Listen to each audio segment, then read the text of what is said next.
بسم اللہ الرحمن الرحیم الحمد للہ وکفی وسلام علی عبادہ الذین اصطفی اما بعد۔ تمام بھائیوں کو میرا بہت محبت بھرا سلام اور اس بات کی مبارکباد کہ آپ ایک بہت ہی مقدس اور پوتر موقع پر ایک روحانی اور ادھیاتمک پروگرام میں شریک ہوئے ہیں۔ اس پروگرام کو آرگنائز کرنے والوں کو بھی مبارکباد اور تمام آنے والوں کو بھی دل کی گہرائیوں سے مبارکباد۔ یہ اچھا موقع ہے کہ ہم ایک دوسرے کو یاد دلائیں کہ یہ روزہ کیا چیز ہے، کیوں دیا جاتا ہے یہ روزہ، اور اس روزے کے لیے سال کا ایک مہینہ رکھنے کے پیچھے کیا خاص ادیش ہے، مقصد ہے۔ دیکھیے، انسان کو ایک طرف تو ایک اچھا شکتی دی گئی ہے، اس کا نفس اس کو دیا گیا ہے، جس کی وجہ سے اس کے من میں بہت سی کام کر لینے کا دل چاہتا ہے اور بہت سی موقع پر بہت سی باتیں منہ سے کہہ دینے کا دل چاہتا ہے، لیکن ہر وہ کام جس کے کرنے کا انسان کا دل چاہتا ہے وہ انسان کے لیے اچھا نہیں ہوتا،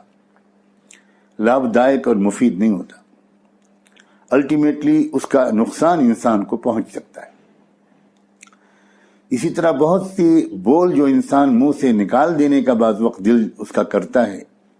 کبھی غصے کی وجہ سے، کبھی مستی اور سرشاری کی وجہ سے، کبھی کسی اہنکار اور غرور اور گھمنڈ کی وجہ سے، چاہے وہ پاور کا نشہ ہو اور چاہے وہ مال دولت کا نشہ ہو یا خاندان کا، ذات کا، برادری کا نشہ ہو، اس کی وجہ سے وہ کچھ بھی ظلم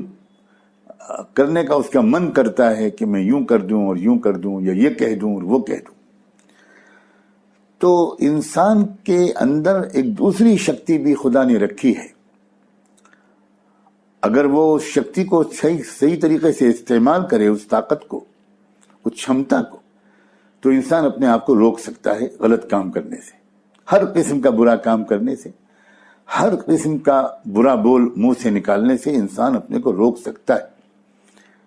کر ڈالنے کی طاقت بھی انسان کے اندر ہے اور اپنے کو روک لینے کی صلاحیت بھی انسان کے اندر ہے۔ اب یہ انسان کو ایک آبھاس کی ضرورت ہے، ایک ایکسرسائز کی، ایک ٹریننگ کی، ایک مشق کی ضرورت ہے۔ اگر وہ مشق انسان کر لیتا ہے تو پھر وہ کوئی بھی کام کر لینے سے پہلے سوچنے کی عادت ڈال لیتا ہے، اس کی عادت پڑ جاتی ہے۔ جیسے ہی اس کے دل میں کچھ کہہ دینے یا کر ڈالنے کا خیال آتا ہے، فوراً سوچنے لگتا ہے کہ یہ میرے لیے مفید ہے، یہ میرے لیے ٹھیک ہے، مجھے یہ کرنا چاہیے، یہ اچھا کام ہے۔ اور جیسے ہی وہ سوچتا ہے تو اس کی جو عقل ہے، اس کی سمجھداری ہے، وہ اس کو ایک صحیح میسج دے دیتی ہے اور وہ کہہ دیتی ہے کہ نہیں، یہ کام اچھا نہیں ہے، یہ جھوٹ بولنا، یہ اتیاچار کرنا، یہ ظلم کرنا، یہ کسی کو نیچا سمجھنا، اپنے کو اونچا سمجھنا، یہ کسی کا حق چھیننا، کسی کا حق مارنا، یہ اچھے کام نہیں ہے، مت کرو یہ کام۔ اور جب ادھر سے ایک بریک لگتا ہے اور انسان کی سمجھداری، انسان کی عقل وہ اس کو روک دیتی ہے تو انسان رک بھی جاتا ہے۔ تو یہ ایک کشمکش ہے، ہر انسان کے اندر ایک کانفلکٹ ہے، اچھائی اور برائی دونوں کے درمیان، ہر انسان کے اندر برے خیالات بھی آتے ہیں، اچھے خیالات بھی آتے ہیں۔ برے خیالات کو روک لینے کی صلاحیت بھی انسان کے اندر ہے اور اچھے خیالات پر قدم اٹھا لینے کی صلاحیت بھی انسان کے اندر ہے۔ تو روزہ دراصل ایک طرح کی یہ پریکٹس ہے۔ روزے میں کیا ہوتا ہے؟ روزے میں یہ ہوتا ہے کہ تم کو کوئی چیز نہیں کھانا، چاہے جتنی بھوک لگی ہو، تم کو صبح سے شام تک اپنے آپ کو روکے رکھنا ہے، نہیں کھانا تم کو۔ چاہے جتنی پیاس لگی ہو، تم کو پانی نہیں پینا، کچھ نہیں پینا، پوتر سے پوتر جل ہو اس کو بھی نہیں پینا، کوئی پھل نہیں کھانا، کچھ نہیں کھانا۔ تم اپنی پیاری بیوی کے پاس بھی نہیں جا سکتے، اس سے ملن بھی نہیں کر سکتے، روکو اپنے آپ کو، چاہے جتنا دل کے اندر ایک خواہش بڑھکے اور دل چاہے۔ تو یہ تو سب چیزیں جائز ہیں اس کے لیے، اس کی گاڑی حلال کمائی سے اس نے جو گھر میں اناج لایا ہے، وہ جو پھل اور فروٹ لایا ہے، جو کولڈ ڈرنک لایا ہے، جو پانی کی بوتل لایا ہے، یہ سب جائز ہے اس کے لیے۔ لیکن جائز چیزوں سے بھی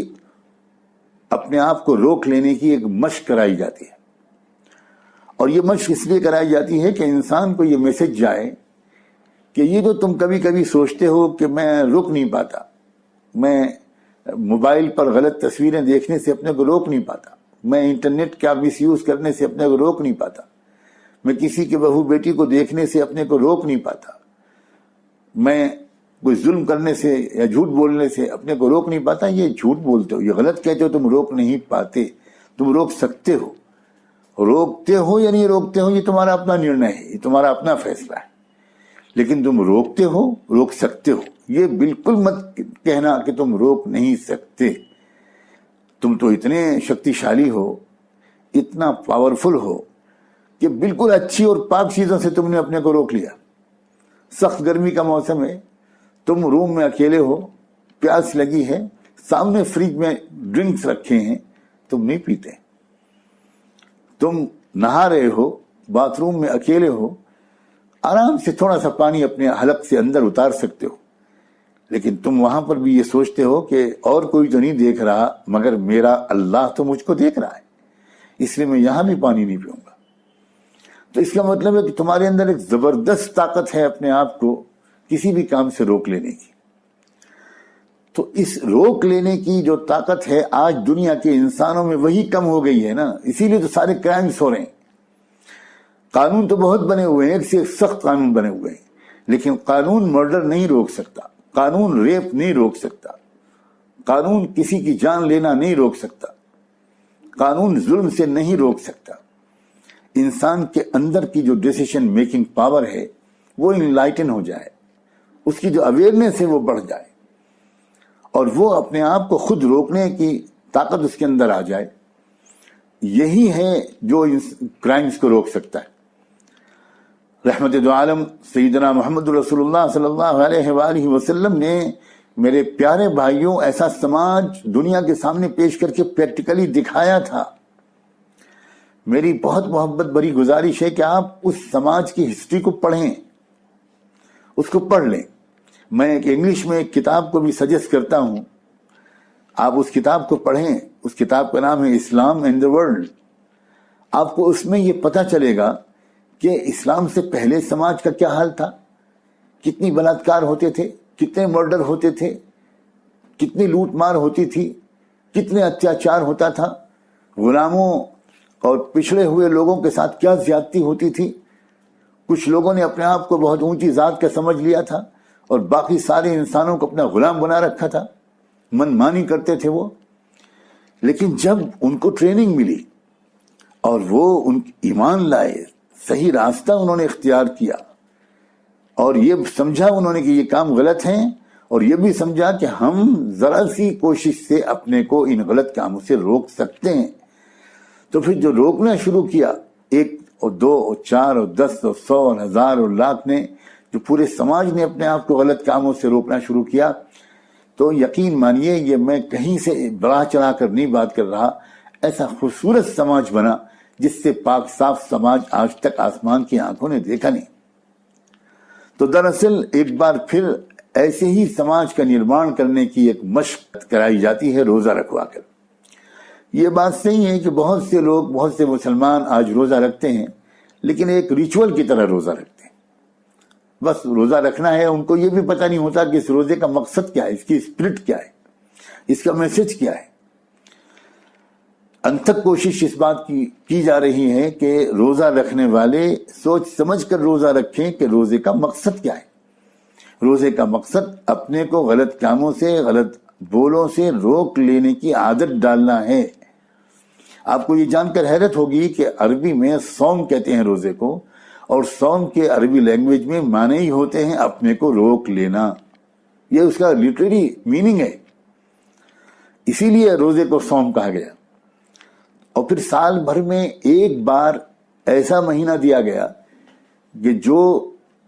سال میں گرمی میں بھی آ سکتا ہے، سردی میں بھی آ سکتا ہے، برسات میں بھی آ سکتا ہے، روٹیٹ کرتا ہے وہ تمام موسموں میں، تاکہ ہر موسم میں، ہر ماحول میں اپنے کو غلط کاموں سے روک لینے کی عادت پڑتی رہے۔ یہ نہیں کہ ٹھنڈا موسم ہے تو اس میں اپنے کو روک لیا، گرم موسم ہے تو اپنے کو روک نہیں پائے، تو پھر تو اس کا مطلب یہ ہوا کہ دنیا میں جہاں گرمی ہی گرمی رہتی ہے تو وہاں کے لوگ تو یہ ٹریننگ پا ہی نہیں پائیں گے۔ اور پھر اکیلے انڈیویجول روزہ رکھنے کو نہیں کہا گیا، تم آج رکھ لو، تمہاری بیوی پرسوں رکھ لے، نہیں، پوری دنیا کے مسلمان ایک ہی مہینے میں روزہ رکھے تو ایک پورا ماحول بن جاتا ہے، ایک ایٹماسفیئر بن جاتا ہے۔ یہ انڈیویجول عبادت نہ ہو کر ایک کلیکٹیو عبادت بن جاتی ہے، اور آپ سمجھ سکتے ہیں کہ کلیکٹیو کام انڈیویجول کے مقابلے میں آسان ہوتا ہے، ہر طرف ایک دوسرے سے انکریجمنٹ ملتا ہے، ایک پورا ماحول مل جاتا ہے۔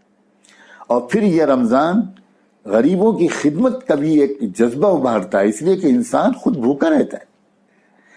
اب وہ بھوک کا ایکسپیرینس اس کو ہوتا ہے، تو جو بھوکا ہوگا شاید اس کو کچھ زیادہ احساس ہو جائے ان بھوکوں کی بھوک کا، کہ جن کے پاس نہ صبح کھانا تھا نہ شام پہ کھانے کا کوئی بھروسہ ہے۔ ہم روزہ رکھنے والے تو صبح بھی کھا لیتے ہیں، شام کو بھی کھا لیتے ہیں، لیکن دنیا میں آج بھی لاکھوں کروڑوں ہمارے ایسے بھائی بہن اور بچے ہیں کہ جن کو نہ صبح ملا ہے نہ شام کو ملنے کی امید ہے۔ تو روزہ رکھوا کر یہ احساس بھی ایک اجاگر کیا جاتا ہے، بڑھایا جاتا ہے کہ بھائی صرف اپنی فکر مت کرو، سماج کے جو پریشان حال ہیں، ہیو ناٹس ہیں، جو ڈپرائیو کلاس ہے، ایک ایک شخص کی فکر کرو، ایک ایک شخص کی سیوا کرو، ایک ایک شخص کی مدد کرو۔ یہاں تک کہہ دیا حضرت محمد صلی اللہ علیہ وسلم نے کہ اگر تمہارے پڑوس میں کوئی شخص بھوکا سو جائے تو تم تو ایمان والے ہی نہیں رہو گے، تم 1000 نمازیں پڑھتے رہو، تم 1000 دینی کام کرتے رہو، لیکن اگر تم نے لوگوں کے بھوکمری کا خیال نہ کیا، اگر تم نے انڈیویجولی اور کلیکٹیولی بھی خود بھی کرو سماج کی سیوا، خاص طور پر غریبوں کی سیوا، اور دوسروں کو بھی انکریج کرو، وَلَا يَحُضُّ عَلَىٰ طَعَامِ الْمِسْكِينِ، تو یہ ہے رمضان۔ اب کوشش اس بات کی ہو رہی ہے کہ جب شروع میں 600-700-800 سال تک مسلمانوں نے نماز کو نماز کی طرح پڑھا، روزے کو روزے کی طرح رکھا، تو اس کے نتیجے میں پوری دنیا میں شانتی پھیلی، محبت اور ایکتا پھیلی۔ اب بہت عرصے سے مسلمان دنیا کی مختلف قوموں کی طرح اپنے جو دین و مذہب و شریعت ہے اس کی اسپرٹ کو چھوڑ کر صرف اس کے چھلکے کو لیے بیٹھے ہیں، ریچولز کی طرح نماز پڑھ رہے ہیں، ریچولز کی طرح روزے رکھ رہے ہیں اور دوسرے کام کر رہے ہیں۔ تو اس بات کی انتھک کوشش مسلم سماج میں کی جا رہی ہے، اور یہاں بیٹھے ہوئے تمام مسلمان بھائیوں سے، اور اگر بہنیں موجود ہوں تو ان سے بھی، اور اگر وہ نہ موجود ہوں تو میرے تو گزارش ہے کہ میری یہ درخواست ہماری بہنوں تک بھی پہنچنی چاہیے، ہماری مسلم بیٹیوں تک بھی پہنچنی چاہیے کہ روزے کو روزے کی طرح رکھیں، روزے کی اسپرٹ کا خیال کر کے رکھیں، اور اس میں مسلم غیر مسلم تمام لوگوں کی سیوا بڑھ چڑھ کر کریں۔ آپ سب کو میں اپنی اس وارتا کے آخر میں ایک بار پھر مبارکباد دیتا ہوں، دل سے آپ کا استقبال بھی کرتا ہوں، اور اس پروگرام کو آرگنائز کرنے والوں کا ایک بار پھر شکریہ ادا کرتا ہوں کہ دور بیٹھ کر مجھے بھی اس میں چند منٹ کی شرکت کا آپ نے موقع دے دیا۔ دعا ہے کہ اللہ تعالی ہم سب کو روزے کی حقیقت نصیب فرمائے اور ہم سب کے روزوں کو تراویح کو قبول فرمائے۔ بہت بہت شکریہ، خدا حافظ۔